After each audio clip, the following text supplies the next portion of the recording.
Friends, अभी एक की वीडियो देखी कि शाम का बखत हो गया और बढ़ के सो रहा है, तो मैं भी एक से मिलवाती हूँ कि शाम का बखत हो गया और बढ़ के सो रहा है। वो देखिए, वैसे तो इसकी थोड़ी तबीयत ठीक नहीं है, पेट में दर्द है, तो सो रहा है, तो मैं भी सोने दे रही हूँ। पर इनका ये रोज़ का रूटीन है।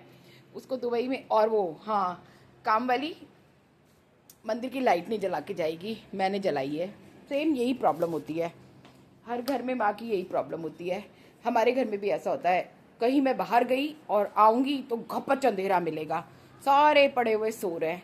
अरे पागल हो क्या? यही मेरी परेशानी है। पूजा करने बैठे तो इनके फ़ोन आ जाते हैं। सेम सेम वो जो वो बोलती है ना, सेम बिल्कुल वही वाली प्रॉब्लम्स मेरे को हैं।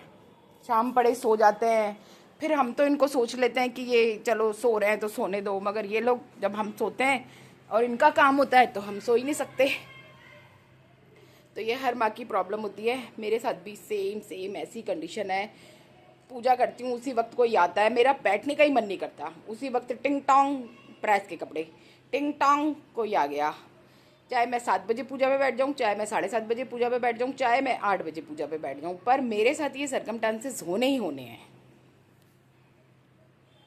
तो मतलब मेरे साथ भी यही है, सेम टू सेम।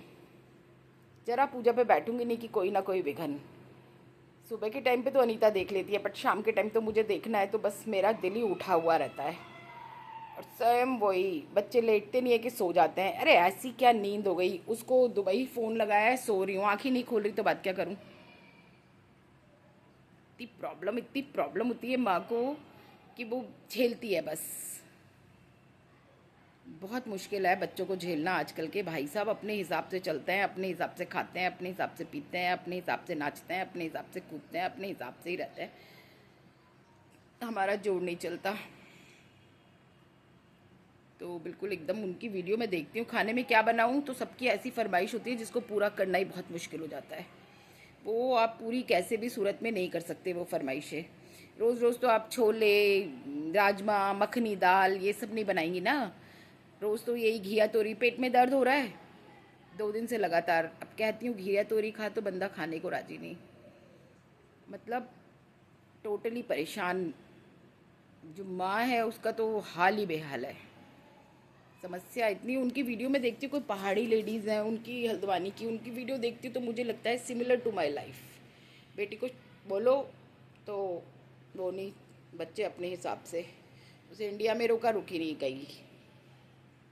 उसको कहता है तू भी चला जा, तो ये जाने को तैयार नहीं।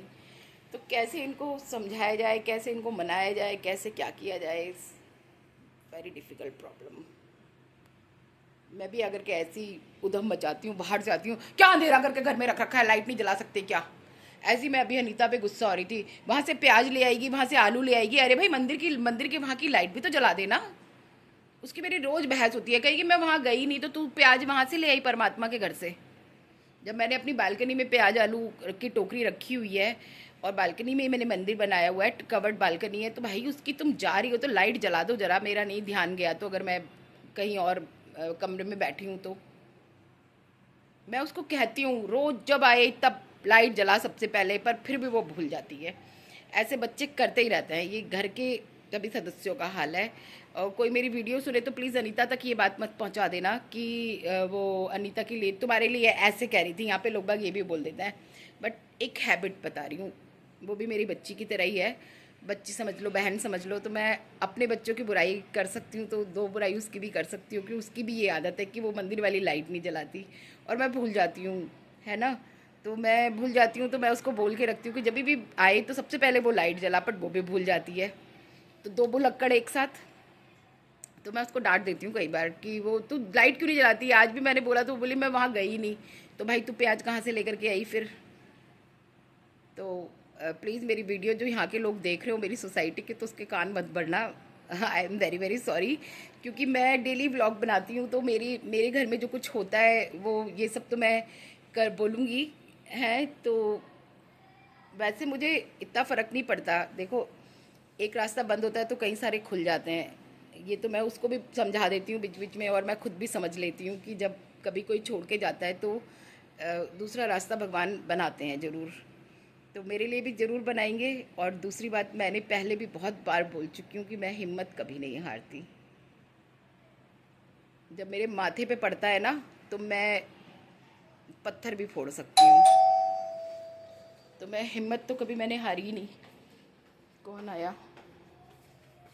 अच्छा तुम रुक जाना भैया, मैंने पर्स कहाँ रख के भूल गई पता नहीं, बट मैं लाती हूँ पैसे। यहाँ रखो कपड़े। मैंने पर्स कहाँ रख दिया ये तो मैं भूल गई, बट मैं ला रही हूँ ढूंढ ढांड करके। हाँ कितने पैसे हुए बताओ? हैं?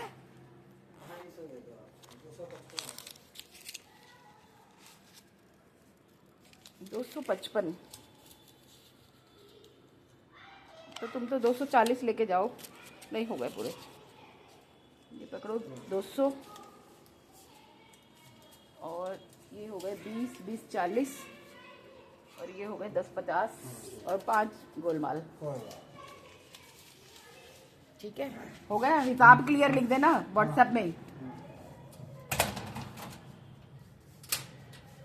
अभी पीछे पता सर्दियों में क्या हुआ था कि मैंने कपड़े प्रेस करने के लिए नहीं दिए। मुझे पता था कि मैं अपने घर में जो भी करती हूँ, मेरे को ऐसे फॉरवर्ड लेडीज़ या मैं काम नहीं करती या मैं घर नहीं देखती तो उसका मतलब मुझे अंदाजा है। मुझे ना मेरे घर के 10 रुपये का भी पता होता है।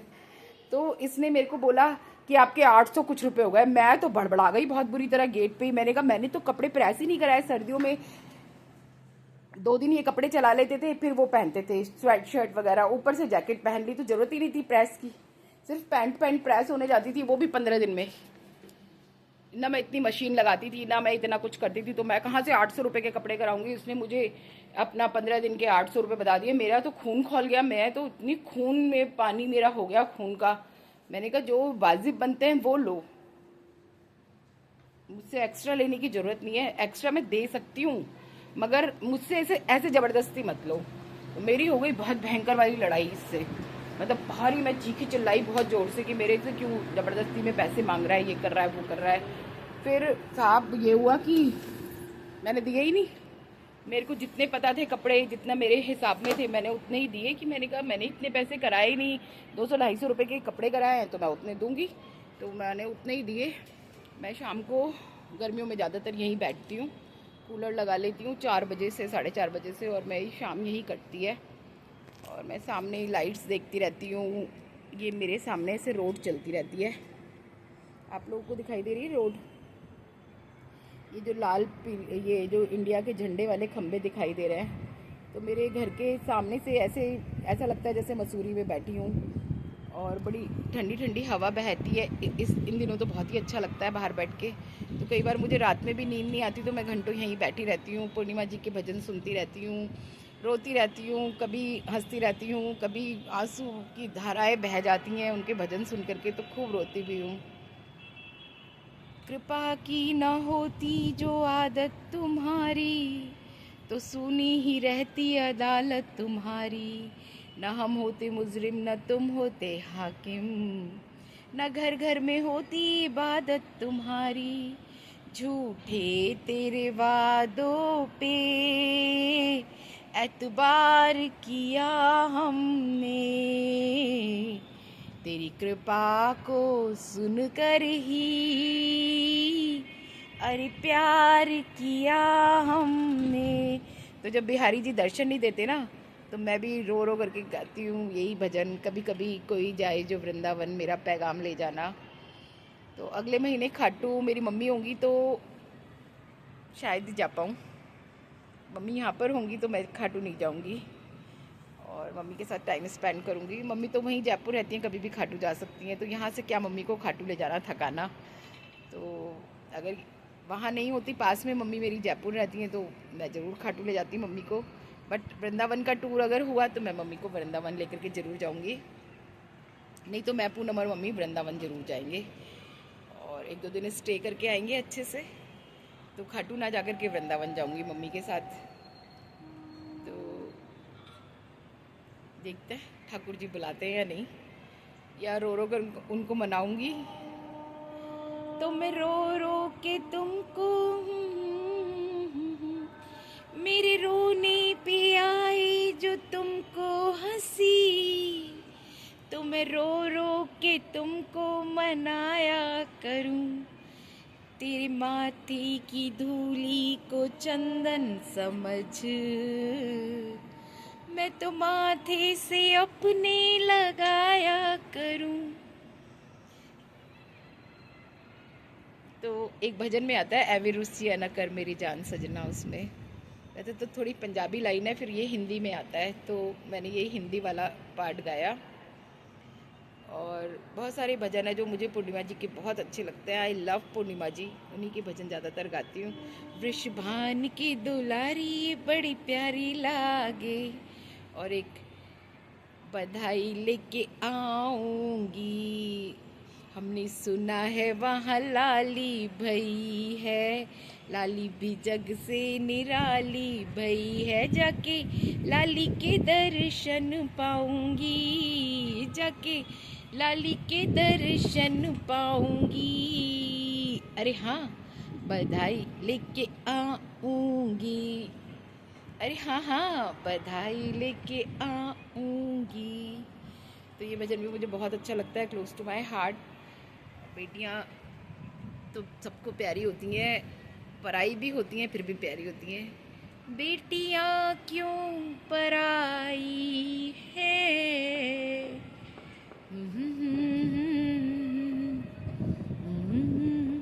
ये भजन मैं किसी दिन ज़रूर सुनाऊंगी। एक मुझे वो भजन, जिस भजन में राम का नाम न हो, उस भजन को गाना ना चाहिए, चाहे बेटी कितनी प्यारी हो, उसे घर घर घुमाना नहीं चाहिए। जिस भजन में राम का नाम न हो, उस भजन को गाना ना चाहिए। तो बेटियां तो सदा से पराई हैं, और बेटियों के लिए दो शब्द किसी के कानों में पड़ जाए तो प्लीज़ अपनी बेटियों को यूँ घर घर ना घूमने दें। घर में ही बेटियां अच्छी लगती हैं, पढ़ाई लिखाई करें, उसके बाद अपने घर में रहें, कभी घूमने फिरने जाएं तो ठीक है। मेरी बेटी तो ज़्यादातर मेरे साथ ही जाती थी। फ्रेंडशिप डे होता था तो मैं कहती थी कि फ्रेंडशिप डे के दिन अपने फ्रेंड्स के साथ जाना चाहिए, तो मेरी बेटी कहती थी आप हो ना मेरी दोस्त। मतलब वो आज भी सबसे पहला वाक़या उसकी ज़िंदगी में जो घटी तो वो मुझे सुनाती है कि मम्मी मेरे साथ आज ये हुआ, मुझे इसने ये बोला, उसने वो बोला। वो कभी कभी चुप भी हो जाती है तो मैं उसकी आंखें देख के समझ जाती हूँ। कभी कभी वो अपने मन की बात मुझे कहती है, मम्मी आप माफ़ नहीं कर सकती। तो मैं कहती हूँ नहीं, मन तो नहीं करता मेरा माफ़ करने का, मगर तू कहती है तो कर दूँगी माफ़। तो जब मैं ठाकुर जी के आगे बैठती हूँ, उसके मुंह से ही सुन लेती हूँ कि मम्मी माफ़ कर दो, तो मैं फिर ठाकुर जी को कहती हूँ कि चलो मैंने माफ़ कर दिया, पर ये मेरे दिल के वर्ड नहीं है, मैंने नहीं माफ़ किया, ना मैं कभी कर पाऊँगी। बस वो कहती है और मैं हाँ कह देती हूँ कि चल मैंने माफ़ किया। मगर एक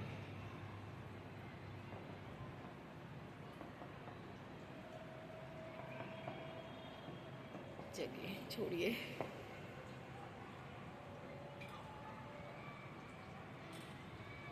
असहुन टुर ना जाए, दिन रैन गए तोड़े।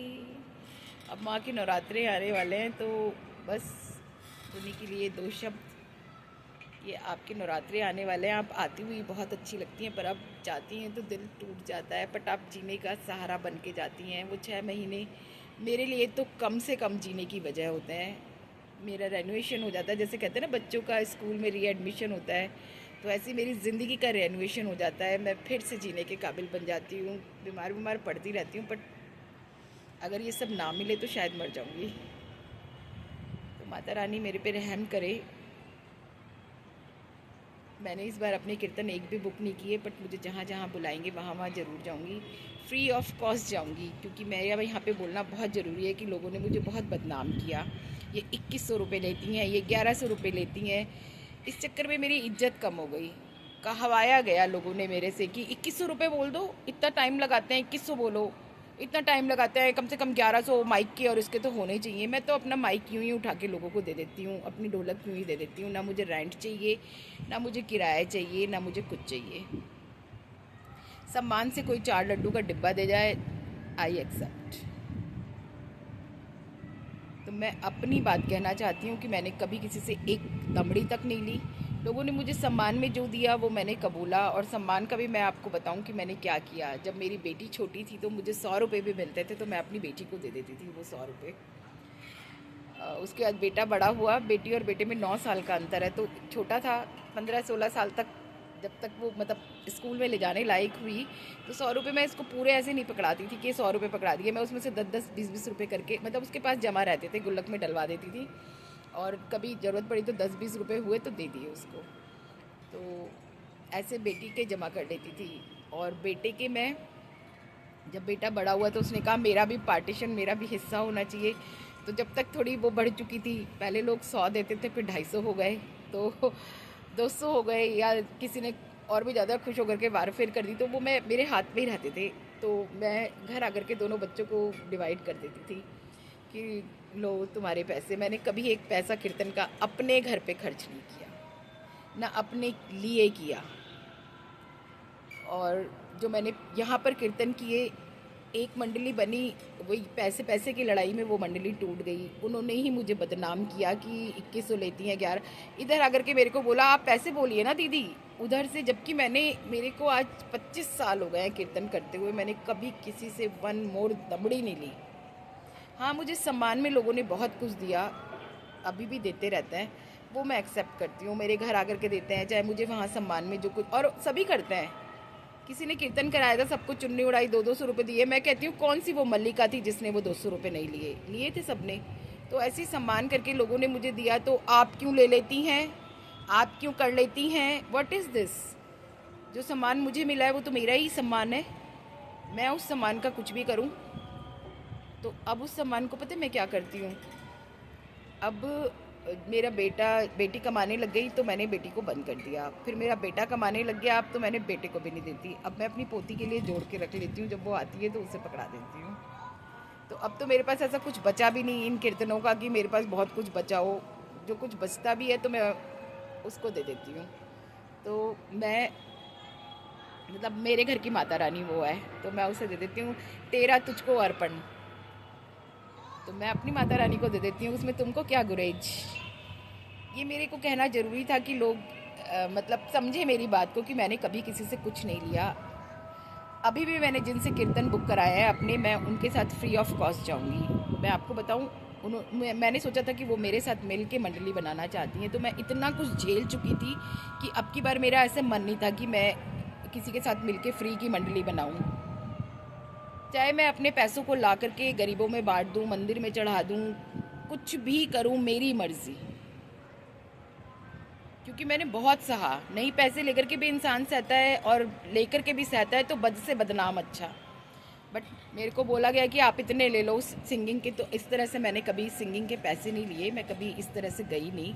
मैं अपने भक्ति भाव से जाती हूँ, और माता रानी ने मुझे बहुत कुछ दिया है, और मेरी भक्ति से खुश होकर जाने वो क्या क्या करेंगी। बस मुझे मेरे बच्चों के लिए अच्छा करे, मेरे पति के लिए अच्छा करे, और जो मेरी सराउंडिंग्स है, मेरे लव वंस हैं, मेरी अपने लोग हैं, मेरी जेठानी के बच्चे हैं, मेरी जेठानी है, मेरा अपना जो परिवार है वो मेरा खुश रहे बस मुझे, और मेरे को इससे ज़्यादा कुछ चाहिए भी नहीं।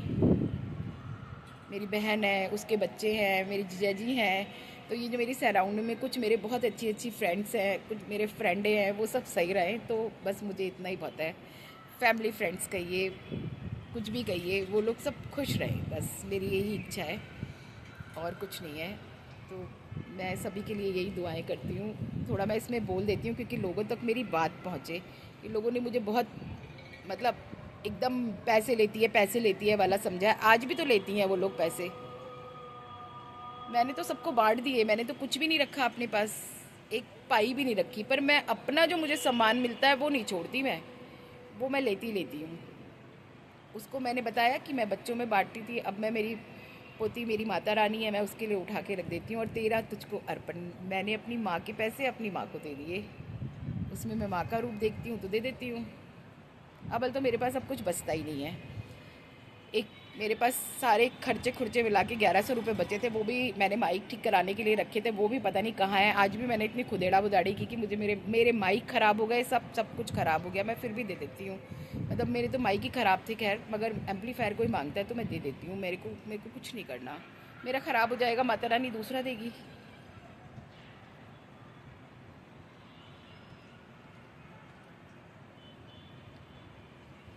लोगों मेरी बिल्ली और मुझ पे ही म्याऊं किया। सीख सीख के लोग बाग कीर्तन वाले बन गए हैं।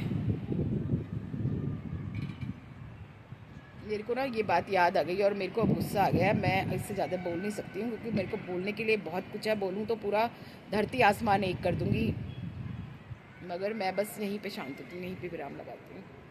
मेरी भक्ति को यूँ कुचलिए मत, पैसे लेती हैं देती हैं करके। मेरी भक्ति में इस तरह से कोई कुछ ना करे। हाँ, मैं अपनी मंडली अब नहीं मैं जाती नहीं हूँ, अपनी मंडली के कीर्तन नहीं करती। मैं किसी के साथ चली जाऊँगी और फ्री ऑफ कॉस्ट जाऊँगी। ये लिख लिया जाए किसी किताब में कि मैं फ्री ऑफ कॉस्ट जाऊँगी।